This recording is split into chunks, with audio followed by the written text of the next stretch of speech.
నేనంటే ఇష్టమా కాదా? నువ్వంటే ఇష్టం గనుకనే నువ్వు వెంట పడుతున్నా ఏమంటలేను. కానీ మన గురించి ఊర్లో ఇంకా మా నాన్న వాళ్ళకి తెలిస్తే వాళ్ళకి నచ్చజెప్పనికి మస్తు కష్టమైతది రాజు. ఎందుకు కష్టమైతది? ఏమని చెప్పమంటావు వాళ్ళకి? నువ్వు ఏం చూసి వాడిని ఇష్టపడినావంటే? నువ్వు ఏం పని చేస్తున్నావంటే నేనేం చెప్పాలి?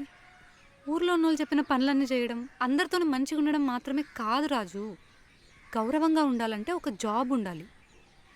మనం చేసే పనిని బట్టే మనకిచ్చే గౌరవం ఆధారపడి ఉంటుంది. ఇప్పుడు నువ్వు ఎస్ అన్నట్టా నో అన్నట్టా? హ్మ్. అరే ట్యూబ్ లైట్! రేపు పొద్దున ఎవరైనా నీ గురించి అడిగి ఏం చేస్తుంటాడు అంటే వాళ్ళకి చెప్పనీకి నా దగ్గర ఏదో ఒకటి ఉండాలి కదా. ఏం లేకపోతే ఏమని చెప్పాలి? సరే, ఈసారి నోటిఫికేషన్స్ పడ్డాయి, అప్లై చేసినావా? అయితే ఇప్పుడు నేను మంచి ఉద్యోగం చేస్తే ఎస్ అంటావు, లేకపోతే కాదా? ఆ? జాబ్ ఉంటే అడిగిన వాళ్ళకి సమాధానం చెప్పడానికి ఛాన్స్ ఉంటుంది అంటున్నా. లేకపోయినా నువ్వంటే చిన్నప్పటి నుంచి నాకు ఇష్టమే రాజు.